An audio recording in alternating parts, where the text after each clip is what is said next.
ایک دانا آدمی کی گاڑی گاؤں کے قریب خراب ہو گئی۔ اس نے سوچا کہ گاؤں میں کسی سے مدد لیتا ہوں۔ وہ جیسے ہی گاؤں میں داخل ہوا تو اس نے دیکھا کہ ایک بوڑھا شخص چارپائی پر بیٹھا ہے اور اس کے قریب مرغیاں دانا چگ رہی ہیں۔ ان مرغیوں میں ایک باز کا بچہ بھی ہے جو مرغیوں کی طرح دانا چگ رہا ہے۔ وہ حیران ہوا اور اپنی گاڑی کو بھول کر اس بوڑھے شخص سے کہنے لگا کہ یہ کیسے خلاف قدرت ممکن ہوا کہ ایک باز کا بچہ زمین پر مرغیوں کے ساتھ دانا چگ رہا ہے۔ اس بوڑھے شخص نے کہا کہ دراصل یہ باز کا بچہ صرف ایک دن کا تھا۔ جب یہ پہاڑ پر مجھے گرا ہوا ملا میں اسے اٹھا لایا۔ یہ زخمی تھا، میں نے اس کو مرہم پٹی کر کے اس کو مرغی کے بچوں کے ساتھ رکھ دیا۔ جب اس نے پہلی بار آنکھیں کھولیں تو اس نے خود کو مرغی کے چوزوں کے درمیان پایا۔ یہ خود کو مرغی کا چوزا سمجھنے لگا اور دوسرے چوزوں کے ساتھ ساتھ اس نے بھی دانا چگنا سیکھ لیا۔ اس دانا شخص نے گاؤں والے سے درخواست کی کہ یہ باز کا بچہ مجھے دے دیں تحفے کے طور پر، یا اس کی قیمت لینا چاہیں تو میں قیمت ادا کرنے کے لیے بھی تیار ہوں۔ میں اس پر تحقیق کرنا چاہوں گا۔ اس گاؤں والے نے باز کا بچہ اس دانا شخص کو تحفے کے طور پر دے دیا۔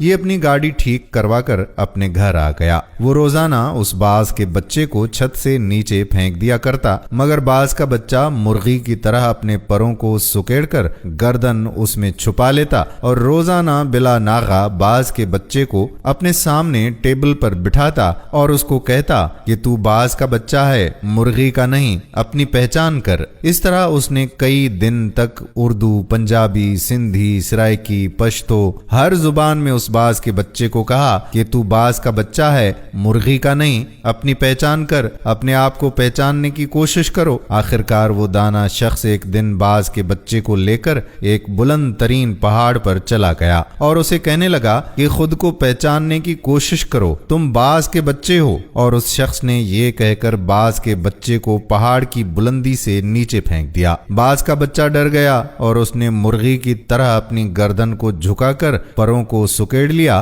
اور آنکھیں بند کر لیں۔ تھوڑی دیر کے بعد اس نے آنکھیں کھولیں تو اس نے دیکھا کہ زمین تو ابھی بہت دور ہے، تو اس نے اپنے پر پھڑپھڑائے اور اڑنے کی کوشش کرنے لگا۔ جیسے کوئی آپ کو دریا میں دھکا دے دے تو آپ کو تیرنا نہیں بھی آتا ہو تو بھی آپ ہاتھ پاؤں ضرور ماریں گے۔ تھوڑی دیر میں وہ اپنے آپ کو بیلنس کرنے لگا، کیونکہ باز میں اڑنے کی صلاحیت خدا نے رکھی ہوتی ہے۔ تھوڑی دیر میں وہ اونچا اڑنے لگا۔ وہ خوشی سے چیخنے لگا اور اوپر جانے لگا۔ کچھ ہی دیر میں وہ اس دانا شخص سے بھی اوپر نکل گیا اور نیچے نگاہیں کر کے اس کا احسان مند ہونے لگا۔ دانا شخص نے کہا، اے باز، میں نے تجھے تیری شناخت دے دی ہے، اپنے پاس سے کچھ نہیں دیا۔ یہ کمال صلاحیتیں تیرے اندر موجود تھیں مگر تو بے خبر تھا۔ دوستو، یہی معاملہ ہم لوگوں کے ساتھ بھی ہے۔ ہماری ایک خاص شناخت ہے، ہم ایک خاص امت کے ارکان ہیں، ہم ایک خاص ملک کے شہری ہیں۔ ہمارے اندر اللہ رب العزت نے بے پناہ صلاحیتیں رکھی ہیں، مگر مسئلہ یہ ہے کہ ہمارے ارد گرد بے شمار مرغیاں ہیں جن میں ہمارے ٹی وی چینلز اور ہماری اخبارات اور آج کل کا سوشل میڈیا بھی شامل ہیں، جو مسلسل ہم کو بتاتے ہیں کہ ہم باز کے بچے نہیں، مرغی کے بچے ہیں، جو مسلسل بتاتے ہیں کہ تم سپر پاور نہیں ہو، سپر پاور تو کوئی اور ہے، جو مسلسل ہمیں بتاتے ہیں کہ تم بہادر اور طاقتور نہیں ہو بلکہ تم بزدل اور کمزور ہو،